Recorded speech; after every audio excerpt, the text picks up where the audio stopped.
অসমৰ স্বাস্থ্য সেৱা এতিয়া বহু ওপৰত। দেশৰ কোনো ৰাজ্যতে নাই ইমান উন্নত চিকিৎসাৰ ব্যৱস্থা। আনকি দুৰাৰোগ্য ৰোগৰ চিকিৎসাৰ ব্যৱস্থাৰ ক্ষেত্ৰত মুম্বাইয়েও পাত্তা নাপায় অসমত। আপুনি ভুল শুনা নাই বা আমি ভুলকৈ প্ৰচাৰো কৰা নাই।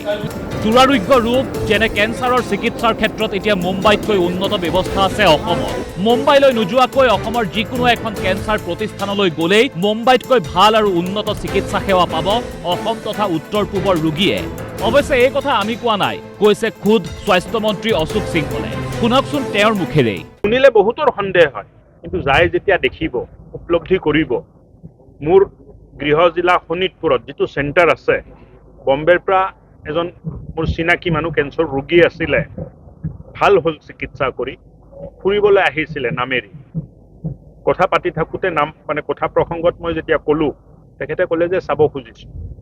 মই তেখেতক লৈ গ'লোঁ, তেখেতে ক'লে বম্বেতকৈ ভাল এইটো চেণ্টাৰ আছে। এতিয়া মুম্বাইৰ কথাও বাদ দিয়ক, কেঞ্চাৰ কেয়াৰৰ ক্ষেত্ৰত দেশৰ আন কোনো ৰাজ্যতে নাই অসমৰ সমান উন্নত চিকিৎসা ব্যৱস্থা। মই ভাবোঁ যে কেঞ্চাৰৰ ৰোগী এতিয়া আৰু অসমৰ বাহিৰত যোৱাৰ প্ৰয়োজন নাই। যিখিনি ব্যৱস্থা মুখ্যমন্ত্ৰী ডাঙৰীয়াই স্বাস্থ্যমন্ত্ৰী থাকোঁতে আৰম্ভ কৰিছিল, আজি এটা সফলতা আমি অৰ্জন কৰিবলৈ সক্ষম হৈছোঁ। আনকি অসমত এতিয়া কেঞ্চাৰ কেয়াৰৰ প্ৰতিটো প্ৰতিষ্ঠানতে অত্যাধুনিক যন্ত্ৰপাতি থকা বুলিও দাবী কৰিলে স্বাস্থ্যমন্ত্ৰী অশোক সিংহলে। অল এডভান্স মেচিন চেণ্টাৰত কি আছে, আপোনাক এডভান্স টেকনলজি, এডভান্স মেচিন লাগিব। কিন্তু প্ৰশ্ন হয়, অত্যাধুনিক যন্ত্ৰপাতি চলাবলৈ তথা চিকিৎসা সেৱাৰ যাৱতীয় কাম কাজ কৰিবলৈ বিভাগটোত আছেনে নাই প্ৰয়োজনীয় কৰ্মচাৰী বা স্বাস্থ্যকৰ্মী? যদি আছে, তেওঁলোক কিমান দক্ষ? স্বাস্থ্যমন্ত্ৰীয়ে দাবী কৰা মতেই যদি অসমৰ স্বাস্থ্য সেৱা ইমান উন্নত, তেন্তে আজিও কিয় সামান্য কেইটামান ঔষধৰ সুবিধা নাপায় দুখীয়া দৰিদ্ৰ ৰোগীয়ে? অসমৰ অধিকাংশ চৰকাৰী চিকিৎসালয়তে নাথাকে অতি প্ৰয়োজনীয় ঔষধ কেইটা। এয়া আমি কোৱা নাই। কেইদিনমান পূৰ্বে বৰাকৰ কেইখনমান চৰকাৰী চিকিৎসালয়ত ছাডেন ভিজিট দিওঁতে নিজেই প্ৰমাণ পাইছিল স্বাস্থ্যমন্ত্ৰী অশোক সিংহলে। ছাডেন ভিজিট দি চিকিৎসক স্বাস্থ্যকৰ্মীক হতবাক কৰাৰ সলনি নিজেই হতবাক হৈছিল মন্ত্ৰী অশোক সিংহল। কোনোবাখনত যদি এজন স্বাস্থ্যকৰ্মী, কোনোবাখনত এজনো নাই। কি নাম তোমাৰ? ডক্টৰ। ঠিকে আছে, ডক্টৰ কোজন আছে।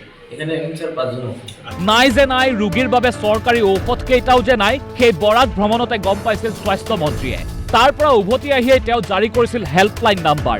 কৈছিল ঔষধ নাপালে নম্বৰটোত অভিযোগ দিলেই বিষয়াৰ বিৰুদ্ধে লোৱা হ'ব ব্যৱস্থা।